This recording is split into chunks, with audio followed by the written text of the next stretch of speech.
The Curious Incident of the Dog in the Nighttime, chapter 151. Lots of things are mysteries, but that doesn't mean there isn't an answer to them. It's just that scientists haven't found them yet. For example, some people believe in the ghosts of people who have come back from the dead.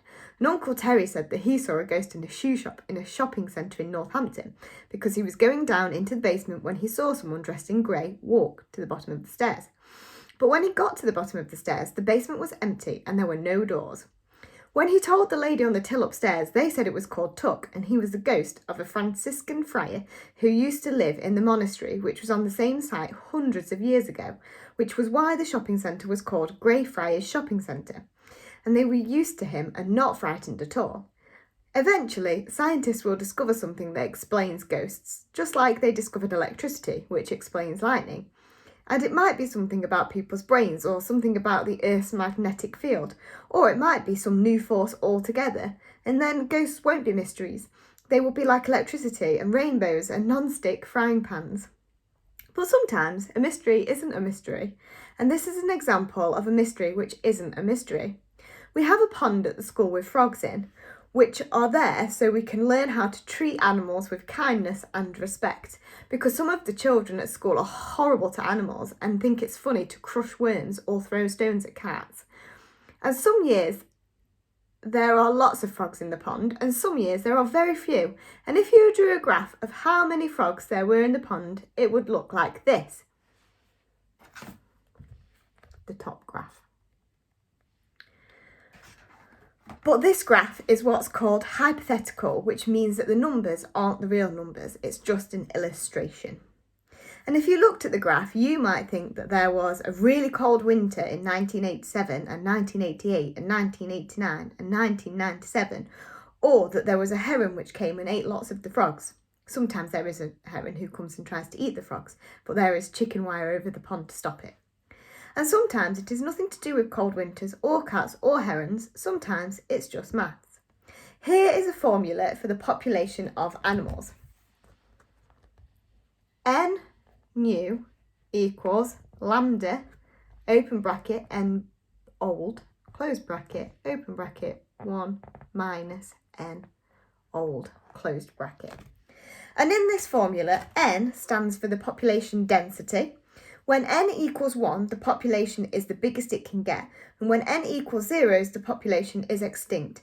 N new is the population in 1 year, and n old is the population in the year before. And lambda is what's called a constant. When lambda is less than 1, the population gets smaller and smaller and goes extinct. And when lambda is between 1 and 3, the population gets bigger, and then it stays stable, like this. And these graphs are hypothetical too, so this middle one. When lambda is between 3 and 3.57, the population cycle goes in cycles like this. The bottom one. It's up and down, up and down, up and down. But when lambda is greater than 3.57, the population becomes chaotic, like in the first graph. This was discovered by Robert May and George Oster and Jim York. And it means that sometimes things are so complicated that it is impossible to predict what they are going to do next, but they are only obeying really simple rules. And it means that sometimes a whole population of frogs or worms or people can die for no reason whatsoever, just because that's the way the numbers work. Chapter 157. It was day 6. It was 6 days before I could go back into Father's room to look in the shirt box in the cupboard. On the first day, which was Wednesday, Joseph Fleming took his trousers off and went to the toilet all over the floor of the changing room and started to eat it. But Mr. Davis stopped him. Joseph eats everything. He once ate one of the little blocks of blue disinfectant which hangs inside the toilets. And he once ate a £50 note from his mother's wallet. And he eats string and rubber bands and tissues and writing paper and paints and plastic forks. Also, he bangs his chin and screams a lot.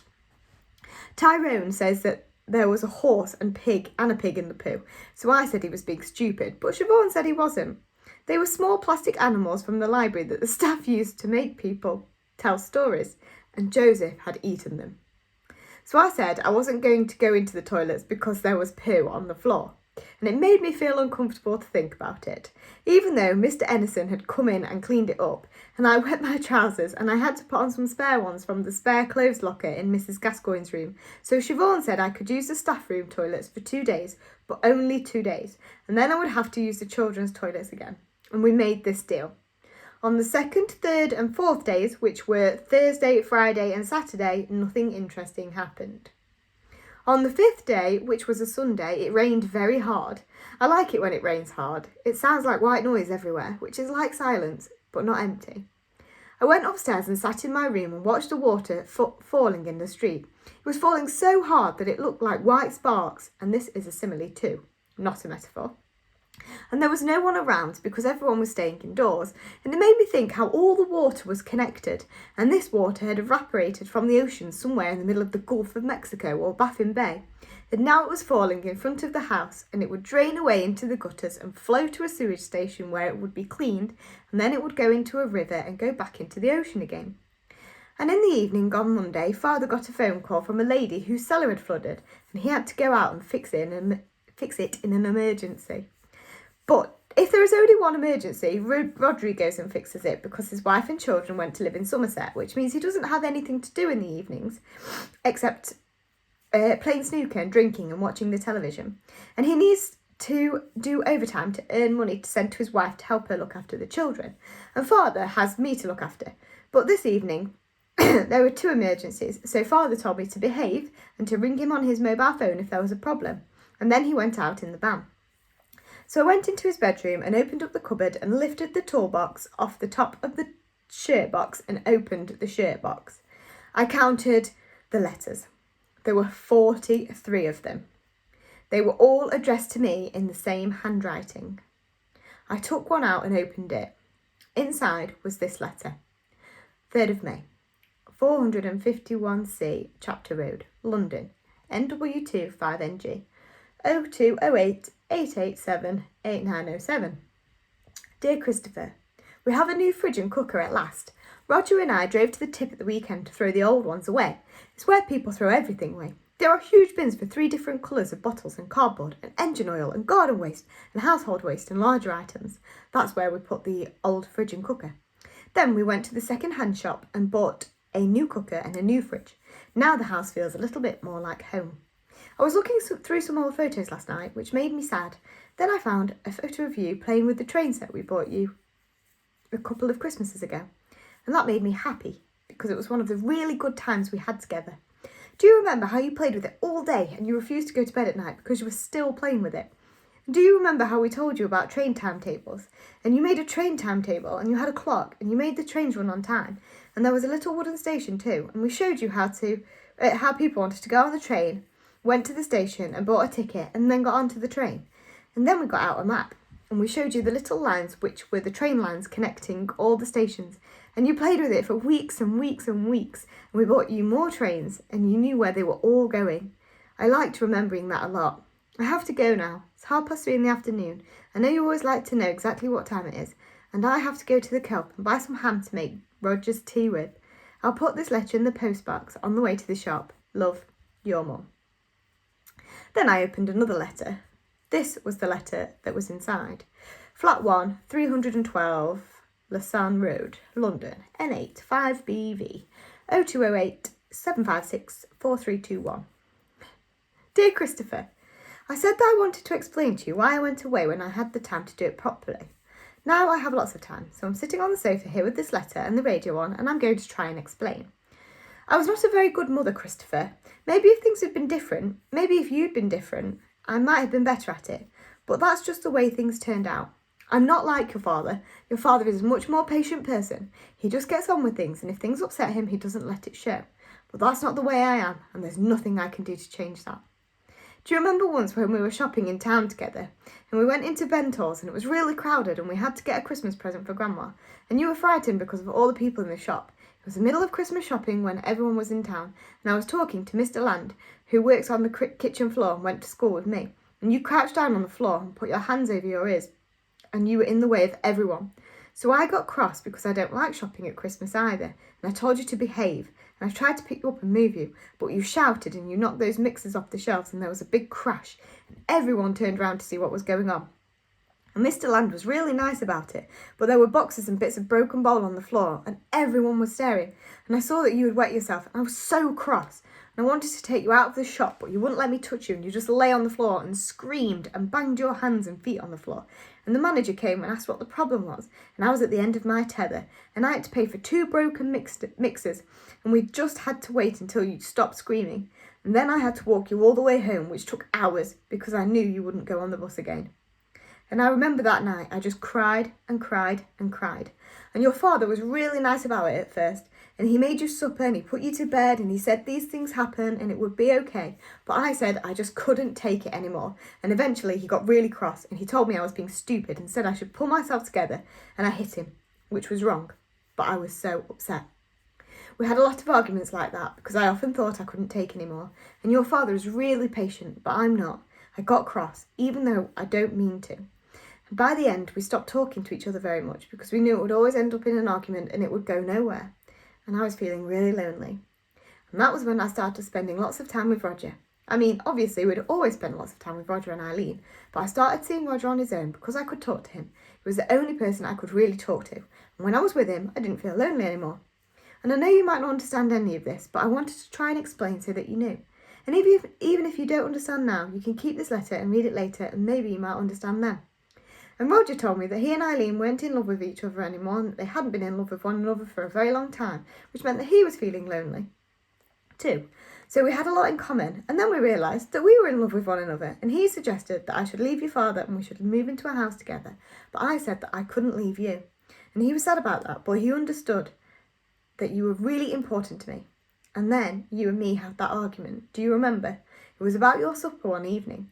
I'd cooked you something and you wouldn't eat it, and you hadn't eaten for days and days, and you were looking so thin, and you started to shout, and I got cross and I threw the food across the room, which I know I shouldn't have done, and you grabbed the chopping board and you threw it and it hit my foot and broke my toes.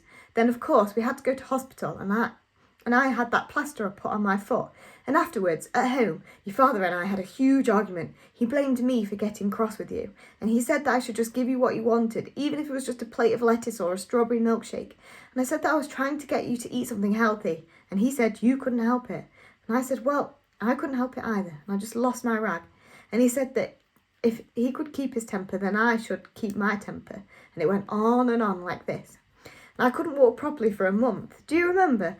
And your father had to look after you. And I remember looking at the two of you and seeing you together and thinking how you were really different with him, much calmer. You didn't shout at one another, and it made me so sad because it was like you didn't really need me at all. And somehow that was even worse than you and me arguing all the time, because it was like I was invisible. And I think that it was then that I realised that you and your father were probably better off if I wasn't living in the house. Then he would only have one person to look after instead of 2. Then Roger said that he had asked the bank for a transfer. That means he asked them if he could have a job in London and he was leaving. He asked me if I wanted to come with him, and I thought about it for a long time, Christopher. Honestly, I did, and it broke my heart, but eventually I decided it would be better for all of us if I went. So I said yes. I meant to say goodbye. I was going to come back and pick up some clothes when you were back from school, and that was when I was going to explain what I was doing and say that I would come back and see you as often as I could. And you could come down to London for sometimes to stay with us. But when I rang your father, he said I couldn't come back. He was really angry. He said I couldn't talk to you. I didn't know what to do. He said that I was being selfish and that I was never to set foot inside the house again. So I haven't, but I have written you these letters instead. I wonder if you can understand any of this. I know it'll be very difficult for you, but I hope you can understand a little. Christopher, I never meant to hurt you. I thought that I was doing the best for all of us. I hope it is. And I want you to know that this is not your fault. I used to have dreams that everything would get better. Do you remember you used to say you wanted to be an astronaut? Well, I used to have dreams where you were an astronaut and you were on the television, and I thought, that's my son. And I wonder what it is that you want to be now. Has it changed? Are you still doing maths? I hope you are. Please, Christopher, write to me sometime or ring me on the telephone. The number's at the top of the letter. Love and kisses, your mother. Then I opened a third envelope. This was the letter that was inside. 18th of September. Flat 1, 312 Lausanne Road, London, N8, 0208 756 4321. Dear Christopher, well, I said I'd write to you every week, and I have. In fact, this is the second letter this week, so I'm doing better than I said. I've got a job. I'm working in Camden at Perkin and Rashid, which is a chartered surveyors. That means that they go around looking at houses and work out how much they should cost and what work needs to be done on them and how much that work will cost. And also they work out how much new houses and offices and factories will cost to build. It's a nice office. The other secretary is Angie. Her desk is covered in little teddy bears and furry toys and pictures of her children, so I've put a picture of you in a frame on my desk. She's really nice and we always go out for lunch together. I don't know how long I'll stay here though. I have to do a lot of adding up numbers for when we send bills out to clients, and I'm not very good at doing this. You'd be better than I am. The company is run by two men called Mr. Perkin and Mr. Rashid. Mr. Rashid is from Pakistan and very stern and always wants us to work faster. And Mr. Perkin is weird. When he comes and stands next to me to ask a question, he squats down so his face is really near mine, and I can smell his toothpaste, which isn't very nice. And the pay is not very good either, so I shall be looking for something better as soon as I get the chance. I went up to Alexandra Palace the other day. It's a big park just round the corner from our flat, and the park is a huge hill with a big conference centre at the top, and it made me think of you, because if you came here we could go there and fly kites or watch the planes coming into Heathrow Airport, and I know you'd like that. I have to go now, Christopher. I'm writing this in my lunch hour. Angie is off sick with the flu, so we can't have lunch together. Please write to me sometime and tell me about how you are and what you're doing at school. I hope you got the present I sent you. Have you sold it yet? Roger and I saw it in a shop in Camden Market, and I know you've always liked puzzles. Roger tried to get the two pieces apart before we wrapped it up, and he couldn't do it. He said that if you managed to do it, you were a genius. Loads and loads of love, your mother. And this was the fourth letter. Dear Christopher, I'm sorry I didn't write last week. I had to go to the dentist and have 2 of my molars out. You might not remember when we had to take you to the dentist. You wouldn't let anyone put their hand inside your mouth, so we had to put you to sleep so the dentist could take one of your teeth out. Well, they didn't put me to sleep. They just gave me what is called a local anaesthetic, which means you can't feel anything in your mouth, which is just as well because they had to saw through the bone to get the tooth out. Oof. And it didn't hurt at all. In fact, I was laughing because the dentist had to tug and pull and strain so much, and it seemed really funny to me. When I got home, the pain started to come back and I had to lie on the sofa for 2 days and take lots of painkillers. Then I stopped reading the letter because I felt sick. Mother had not had a heart attack. Mother had not died. Mother had been alive all the time, and Father had lied about this. I tried really hard to think if there was any other explanation, but I couldn't think of one. And then I couldn't think of anything at all because my brain wasn't working properly. I felt giddy. It was like the room was swinging from side to side as if it was on top of a really tall building, and the building was swinging backwards and forwards in a strong wind. This is a simile too. But I knew that the room couldn't be swinging backwards and forwards, so it must have been something which was happening inside my head. I rolled onto the bed and curled up into a ball. My stomach hurt. I don't know what happened then, because there is a gap in my memory, like a bit of the tape had been erased, but I know that a lot of the time must have passed because later on, when I opened my eyes again, I could see that it was dark outside my window. And I had been sick because I was sick all over the bed and on my hands and arms and face. But before this, I heard Father coming into the house and calling out my name, which is another reason why I know a lot of the time had passed, and it was strange because he was calling, "Christopher, Christopher," and I could see my name written out as he was saying it. Often I can see what someone is saying written out like this has been printed off on a computer screen, especially if they're in another room. But this was not on a computer screen. I could see it written really large, like it was a big advert on the side of a bus, and it was in my mother's handwriting. And then I heard Father come up the stairs and walk into the room. He said, "Christopher, what the hell are you doing?" And I could tell that he was in the room, but his voice sounded tiny and far away, like people's voices sometimes do when I'm groaning and I don't want them to be near me. And he said, "What are you?" "That's my cupboard, Christopher. Those are..." "Oh." Then he said nothing for a while. Then he put his hand on my shoulder and moved me onto my side. And he said, "Oh, Christ." But it didn't hurt when he touched me, like it normally does. I could see him touching me like I was watching a film of what was happening in the room, but I could hardly feel his hand at all. It was just like the wind blowing against me. And then he was silent again for a while. Then he said, I'm sorry, Christopher. I'm so, so sorry. And then I noticed that I had been sick because I could feel something wet all over me and I could smell it, like when someone is sick at school. Then he said, you read the letters. Then I could hear that he was crying because his breath sounded all bubbly and wet, like it does when someone has a cold and they have lots of snot in their nose. Then he said, I did it for your good, Christopher. Honestly, I did. I never meant to lie. I just thought it was better if you didn't know that I didn't mean to. I was going to show them to you when you were older. Then he was silent again. Then he said, it was an accident. Then he was silent again. Then he said, I didn't know what to say. I was in such a mess. She left a note, then she rang. I said she was in hospital because I didn't know how to explain. It was all so complicated, so difficult. And I said she was in hospital, and I know it wasn't true, but once I'd said that, I couldn't change it. Do you understand, Christopher? Christopher, it just got out of control, and I wish. Then he was silent for a really long time. Then he touched me on the top of the shoulder again and said, Christopher, we have to get you cleaned up, okay?